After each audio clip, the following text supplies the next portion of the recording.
Hello and welcome to Lightways at Life Astrologer with me, Anna Isabel, and my guest today, who is Israel Ajose. Just Wasn't too sure. Was I meant to say it, or should I let you say it?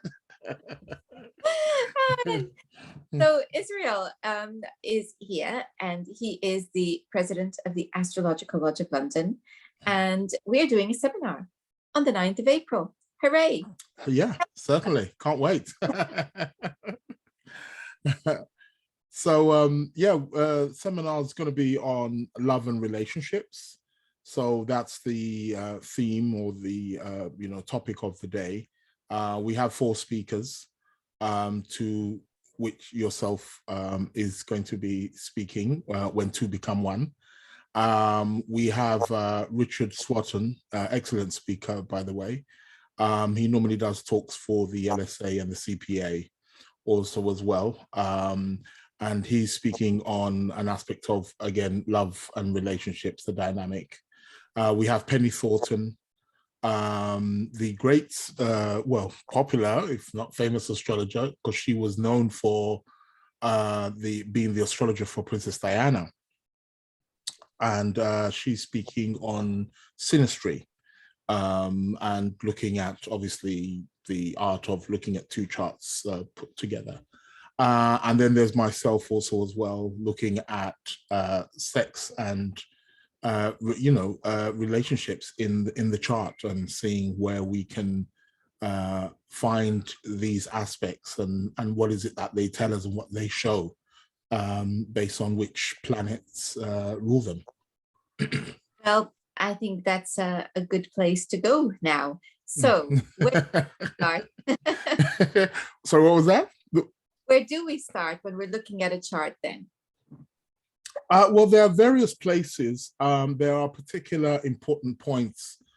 We know, for example,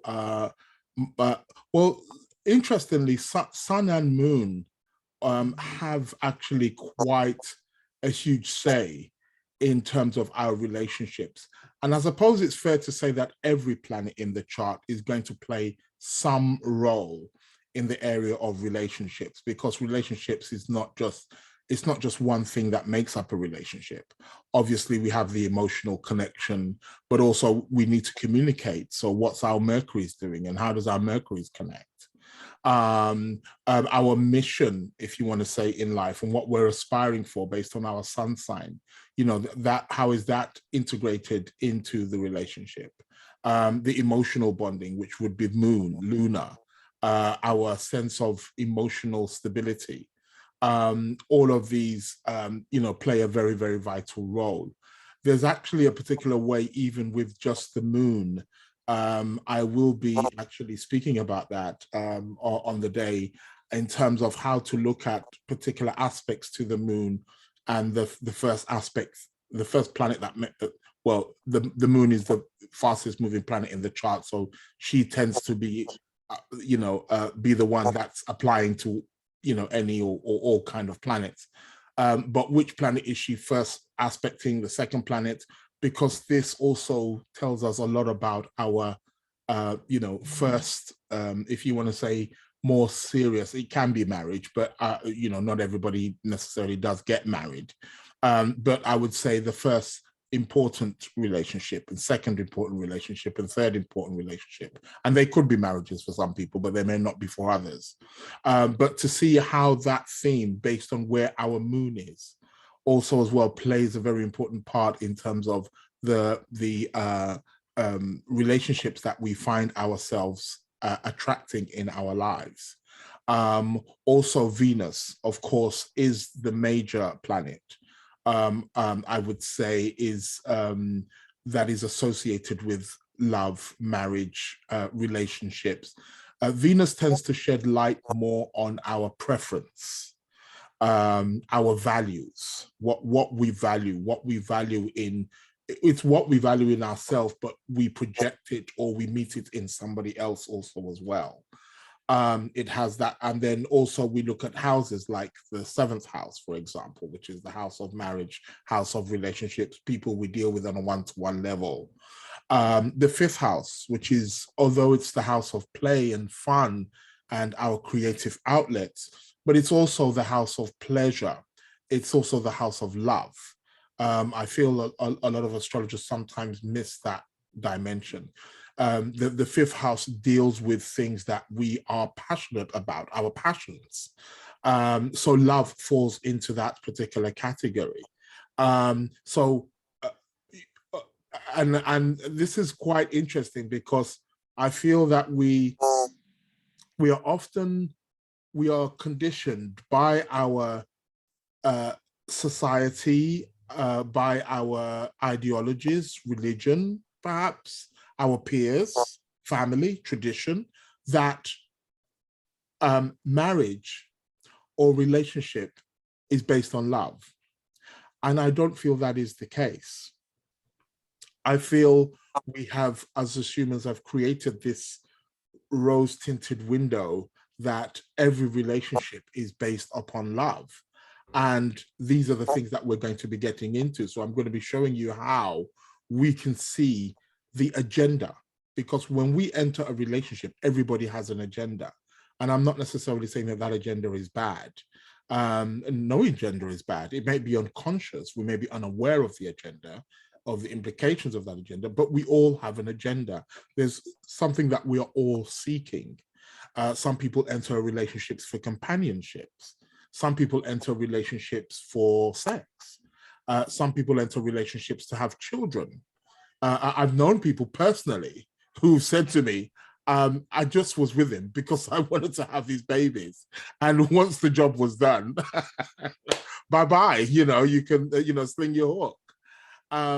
Some people are with people for financial security. Some people are in relationships with people because of status, some because of tradition. Some people have married because their mother and father or family, tradition as part of it. Some people marry because of religious reasons. So everybody has a particular reason and agenda as to why they get married. These are the things that I'm going to be showing. Where can we see in the chart the agenda behind the marriage, our preference, our ability for love also as well, and to be loved. And the reason why I put sexuality, because I feel sexuality is something that's very important within within life as a whole, but also within astrology. I feel it's very, very crucial. In the Vedic astrology, for example, when they are marrying, it would be literally unheard of for a Hindu couple to want to get married and not consult an astrologer. And one of the major things that they look at is the sexuality compatibility. If they feel that maybe these two people, the sexuality may not be so great, they would give them advice or remedies that they would do in order to heighten that, so that either one, whether it's the female or the male, is not sexually disappointed or unhappy. The passion in the relationship is something extremely important. And we have to look at the fifth house for this particular, arena. So these are the things that we're going to be exploring on the day, and uncovering and seeing, within our own individual charts, where it is it, and then it starts to make sense. And astrology is a brilliant tool for allowing us to understand who we are, what we are, and understand other people, and maybe people also in our lives as well. And it can perhaps maybe make a better relationship, a more healthier relationship. I think it's crucial what you were talking about, the fifth versus the seventh. Yes. And, I've shocked a few students when I said, no, marriage is not about love. It's about something else. Yeah. Because historically, if we look at that seventh house, it's about relationships of consequence. So that would be partnerships, business partnership. Yeah. Also, of course, but this is a relationship that requires a contract. Yes. Yes. So therefore, if we look historically, as to why we need contracts for marriage, you can see it's all about the eighth house. Yes. It's to do with inheritance and who gets to inherit. Yes. Because people were having children with all sorts of others. Who inherits? Yeah. Who has a claim? Claim, yes. And there's a large part of that. Yes. As the reason for marriage. Now, thankfully, we want to imbue it with something softer than a contract. Yeah. And yes, the fifth house is exactly where we would look for that. Yeah. It's very important. Yeah, most certainly. And I think it's also quite interesting because I feel that astrology, I feel it is, but I feel it needs to be somewhat updated. And I'm not saying it's not being updated, because the seventh, we have to remember that we are part of cultures where when we talk about marriage, my parents are from Nigeria, for example, and you're talking about inheritance, for example. Amongst the tribe where my family is from, the inheritance always went to the boys. And it was based on the idea that, well, the girls were going to get married, so the men that they were getting married to, there will be some inheritance in that family. So it would be unfair for the girl to have an inheritance from, from her own initial family, and then getting another inheritance from her husband's family also as well. So it only went to the boys. Marriage was something that was very male dominated. It was the men who chose who they wanted to marry. It's almost like the women didn't have a say. And like what you said, it is an agreement. It's a contract that that's what it is. I'm with you for such and such reason. But the world is changing now. Women are becoming very much empowered, and quite rightly so. They're having more of a say in society. If we read some of the old traditional astrology books, for example, and they speak about the seventh house, it's quite interesting how you can see that it favors the man. It's the house of the wife and that kind of thing. It's not, well, what about if you're doing a woman's chart? What about the husband? It's like, it doesn't say nothing. It's the house of the wife. Yeah, because very often, of course, it was men who consulted astrologers as well. Well, yes, yeah, I suppose so. This is your target audience, folks. Yeah. We write for the target. Yeah. Probably they were the ones, because again, they probably controlled the financial situation, the money in the household. So maybe the wife did want to see an astrologer too, but is the husband going to give you the money to go and do that? Exactly. So it was very male dominated. We could say chauvinistic kind of orientated, and the world is changing now. So we have to look at perhaps other ways of using other words and other explanations and expressions for the seventh house. But yes, it is the house of marriage, definitely. So I think actually that's been organically happening for the last. Yes, it is. Yeah. This is not new. Yeah. I think we are well beyond that stage. Yes. What I would say though is that the planets and the sign around the seventh house are going to tell you the nature, as you or the nature of that marriage. Of marriage, yes, definitely. Excuse me, and so it's that's all of that is encompassed within that. Is this a very kind of restrictive marriage for whatever reason? Is this a very open-ended marriage? Yes. Is it a marriage at all? Is it a together of two people who've decided to throw out the idea of a contract? Yes. So I think that's a very the beautiful thing about astrology is we need to update it, but we don't really, because it naturally happens. Yes. I totally agree. Yes. Yeah. Because we are not living in the 1500s any longer. Yes. Yeah. So therefore, it's going to be imbued with our experience and our perception of the world. Yes. So yeah, okay, the books will have a different language, but then they would anyway, because we don't see the world in those terms anymore. Yes, definitely. So it's a very natural, organic process. One of the reasons why I love it. Yeah. And also as well, like I was saying, in the olden days or ancient days, it was practically unheard of for a woman to pursue a man. It was solely the man that pursued the woman. These things are changing.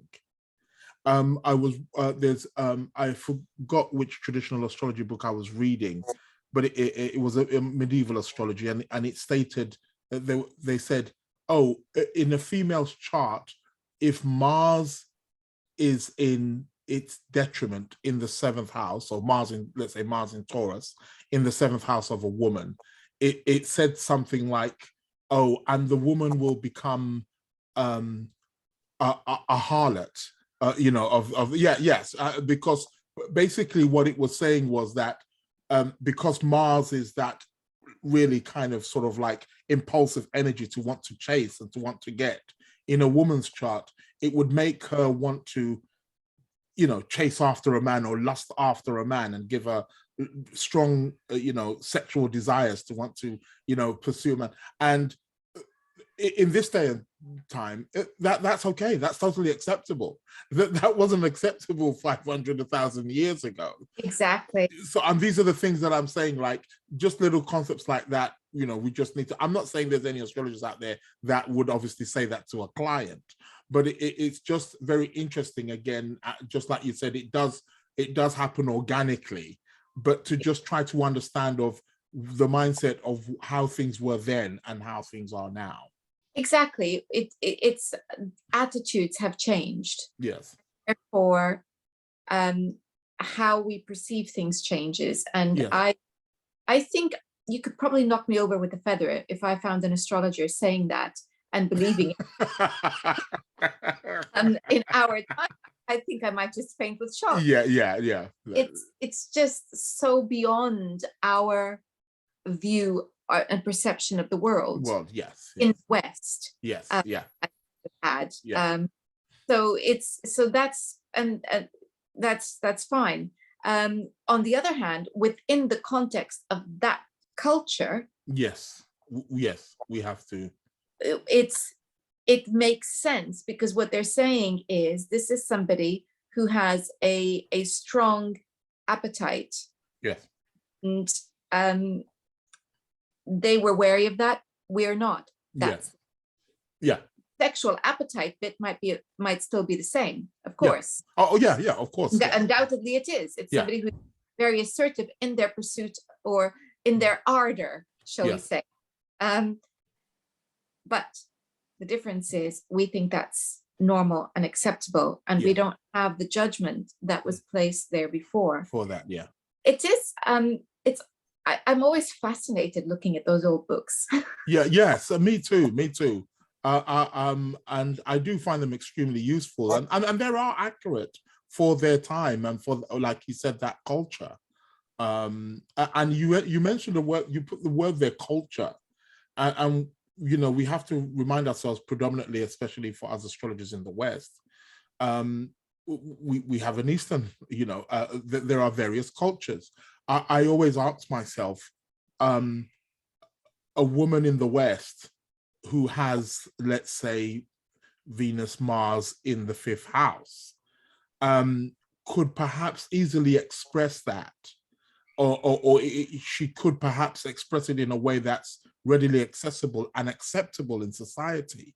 But if we was to go to maybe a society that's a bit more closed, if you go to certain Middle Eastern countries, perhaps, or certain countries in the East, where some of those things, there's obviously women in those cultures who have Venus and Mars in the 5th house. How do they express it? How do they go about expressing perhaps that aspect of their sexuality and sensuality or their womanhood? They have to find creative ways, I guess, in doing that. And I think that's important, that the astrology also has to work within a cultural context and parameter as well. So, yeah. It's always interesting to see the shifting perspectives. You know, the other classic one I think is animals, Right. Yeah. because in my experience, Yeah, sixth house, of course, is traditionally where we would find our pets. that's right. But in my experience, I'm finding them in the fourth, and I know I'm not one, Right. but they are members of the family. Family, right? Yes. And so it's like they've had an upgrade.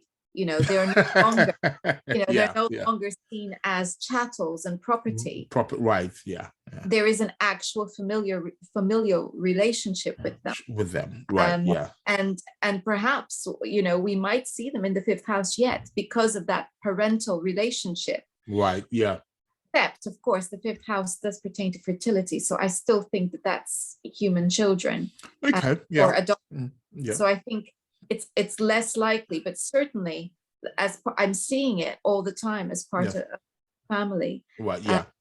It's the two houses. So it's a very interesting thing to see that, because it's all about our perception, isn't it? Yes, definitely, most definitely. It's about our perception, context, culture, our understanding, and you're absolutely correct. It makes perfect sense. You know, yeah. Put you on the spot here. Yeah. Okay. And it's just this thought. You know how traditionally you might look at the ninth house for wedding. Yes. What are we doing about civil ceremonies? Yeah, you are putting me on the spot there. I don't to that. Maybe that is the seventh house. Possibly, yeah. It will. I would definitely say it's definitely between the seventh and the ninth. Yeah, for sure. Because it's just while we were talking. Yeah. So if we're thinking about a religious ceremony, of course, that's why it belongs in the ninth house. Yeah, I would probably still put it in the ninth, even if it's a civil ceremony. The reason why I would say that is because, yes, it's religious, ninth house, but one of the words that I do like to use for the ninth house is ideologies. And having a civil marriage or civil occasion is still an ideology. It's still an idea. It might not have a quote unquote religious connotation to it. The word God might not be attached to it, but it's still an ideology. It's quite interesting, even when I see charts of atheists and how the ninth house is very much emphasized. And that's somebody who will say, well, there is no God. I don't believe in God. But the ninth house is still there. So atheism is still an ideology. It's still a belief. It's a belief. Yeah. So I was wondering, actually, because you know how weddings, traditional weddings, would have had two parts to it. There's the part that's civil. Yes. Where the contract is signed. The contract is signed, yes. And then there's the religious. The consecration, if you like. Yes. Which is the religious part. Yeah. So maybe the answer is that weddings belong in the seventh and the ninth. And the ninth, yeah. Because it's a contract, and that's why I was wondering whether with civil weddings still belong exclusively to the seventh, because the seventh, yeah. Well, there you are. Yeah. They definitely have a seventh house component. Yeah, most definitely. There's no two ways about it. The question is then, does it belong in the ninth? Maybe it belongs in the fifth. A good part. A good part. Fifth. I'll debate that one. I don't think. I wouldn't. No, I wouldn't put it in the fifth. But definitely seventh and ninth. 100%. I couldn't agree with you more. Fifth, I don't know. It might be a bit. Yeah. Well, it's certainly would be a There while. might be too much fun going on in the fifth for that kind of stuff. Oh yeah, I know. It's good to have these little these little games occasionally. Yes, definitely, yes. Isn't it? Another aspect of also relationships in the astrology chart that I've also found is there's often been an idea that Venus represents the female, women, and Mars represents the man. So there is also a school of thought that when looking at a woman's chart, they will tend to look at the Mars for the kind of man that she would like or she would be attracted to. And in a man's chart, they would look at the Venus for the kind of woman, if they are that sexually way orientated, I suppose. And I suppose it could get complex again for people obviously who are gay and things like that, or transgender or transsexual. I mean, what planets do you use for that? So I suppose again, these are all parts of astrology being updated. Another part as well that I've always questioned is, again, looking back at my culture from where my parents are from, back in Nigeria amongst the Yoruba tribe, and not just amongst them. I think it's quite widely practiced amongst all African societies, is the idea of polygamy. The idea of having one wife. So if a gentleman comes for a consultation from a culture where he has, let's just say, for example, 3 wives, what are we looking at? Which, if we're saying, well, the 7th house represents your marriage, and he says, well, I've got 3 of them. And they're all different in their own way. Well, how do we gauge that? I'd put a bet on Jupiter in the 7th. Yeah, that would definitely be a classic one, definitely. Yes, yeah, for sure. But I mean, again, looking at some of the traditional astrology books, it's quite interesting. I read somewhere where they say if you have if you're a mutable sign rising, so let's say Gemini, so you would have Sagittarius obviously in the 7th house. So they say if it's cardinal, so if you've got a cardinal sign rising, obviously you've got a cardinal in the 7th house. If you're cardinal, they say there's a tendency to marry quite a few times. If you are fixed, you tend to marry just once. And if it's mutable, you tend to marry 2 or 3 times. So I found that quite interesting also as well, in terms of just the modes. Whichever mode is on the 7th house cusp can also shed light onto how many marriages or relationships that you could attract, just into your life. I think that's, it's quite fascinating. So all of these little sort of like, rules that are there, and it's understandable. I can understand why. And so you see, it's all there. It's all because the potential for more than one is there. Yeah. It's the question of the context in which it happens. Because let's say medieval Europe, a lot of people lost husbands and wives very early on. A high mortality rate. Or it was very common for people to remarry. In our context, it might be different. We're looking at potential of divorce, or not having the contract at all, but having long-term relationships. So we're still looking at it in terms of a sequential. If we're looking at a culture where there is polygamy, then perhaps it's not sequential. Well, yeah. But it's still there. There. What it comes down to is actually the symbolism still works, the rules still work, but context is everything. Exactly. Whether it's historical context or a cultural context, it doesn't matter. It's the context in which you're working. That's shed light on how you might interpret. Yeah, most definitely. Yes, I couldn't agree more.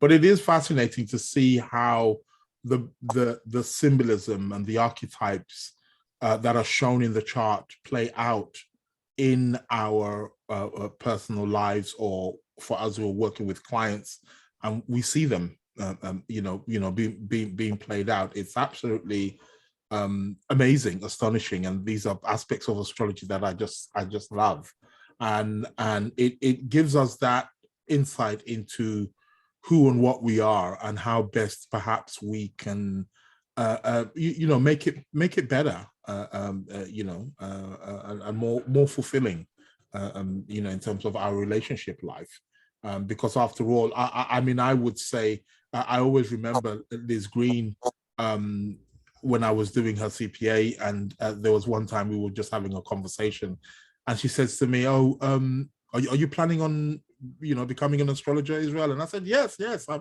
can't wait. And she's like, right, good. She goes, I'll give you a bit of advice. She goes, most of your clients are going to be women, and most of the clients that come to you are going to come for relationships, issues on their relationships. And to this day, she's not wrong. Most clients who do come to me want to know about, even the ones that are happily in one, they still want to know, how is it going, and is everything going to be all right, and stuff like that. And it's like, well, you're happily married, but that maybe aspects of insecurities or whatever, is everything still going to be okay? They still come, they still want to know. And I would say definitely, perhaps maybe if not 50 or 60% of my clients do come for relationship purposes. So she was bang on the money. Well, I mean, really, if you're going to want to talk to somebody about relationships, it's better to do it with a Libra. Yes. Yeah. Exactly. That's another thought altogether, though, isn't it? Yes. What kind of clients will you attract? Yeah. Because some of us will be people wanting to know about relationships. Yeah.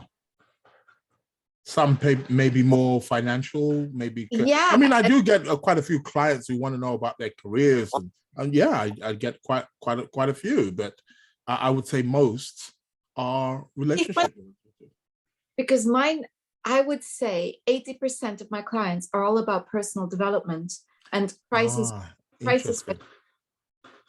Interesting. So it's much more therapeutic. Right. I get you. I wonder. That's interesting. Yeah. That's interesting. Yeah, that's so would you say it more kind of 8th house orientated, maybe Scorpio, Pluto, 8th house?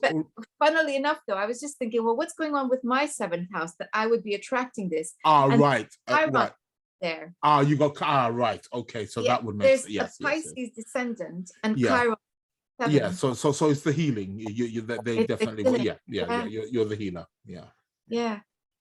So there you are. Yeah. So no, that's quite interesting, actually.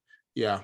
Most of my clients say it's relationships, and when is it going to happen? Or I'm not in one, or I'm in one, but it's not going so great, or is it thing, or it's they. I can't get enough of them. So Liz Green was definitely bang on the money there. And I don't know why. Maybe because I was a Libra, maybe she picked up on that. I but I never forget her saying that to me. She goes, most of your clients are going to be women, and they're going to come for relationships, so be prepared. Fantastic. Well, I am hoping that we have whet everyone's appetite to come and join us on the seminar. And remind us again, Israel, when is it? And so it's going to be on the 9th of April. It's a whole day, so it's going to be starting at 10 a.m. in the morning. It's going to be Zoom online, and everything will be recorded. So everybody who pays or who attends will also have access to the recording as well. It will be from 10 a.m. till 5. In terms of price, for the Astrolodge members, it's £20, but for Astrolodge non-members, it's £25, and that will be for the whole day. 4 talks, myself, you, Anna Isabel, Penny Thornton, and Richard Swatton, are all on the themes of relationship. If you want to know how to purchase tickets, if you go to the Astrolodge website, which is www.astrolodge, that's one word, astrolodge.co.uk. So www.astrolodge.co.uk. You can also find us on Facebook also as well, and on Instagram, Astrological Lodge of London. And yeah, you can, send messages, texts, or if you want to know more information about it, the flyers are already up there, all on Facebook. They're on the website also as well. So yeah, looking forward to everybody and anybody coming along, find out about your relationships. And I will be putting a link to that on the description box to this. Thank you. So there will be a link to that and a link to your own website, which is? My own website is www.sacredplanets.com. Sacred Planets, one word, sacredplanets.com. It's under construction at the moment, but should be back up again in the next week or so. But yeah. Fantastic. Oh, yeah. Well, thank you very much, Israel, for such a fun conversation. Thank you for having me, Anna. Always a pleasure. And thank you all for watching. And next week, we are going to be looking at synastry with Penny Thornton. Oh. Until then, have a great week. And do remember that I always welcome comments. And if you would like to learn more about astrology, you can also contact me. Goodbye.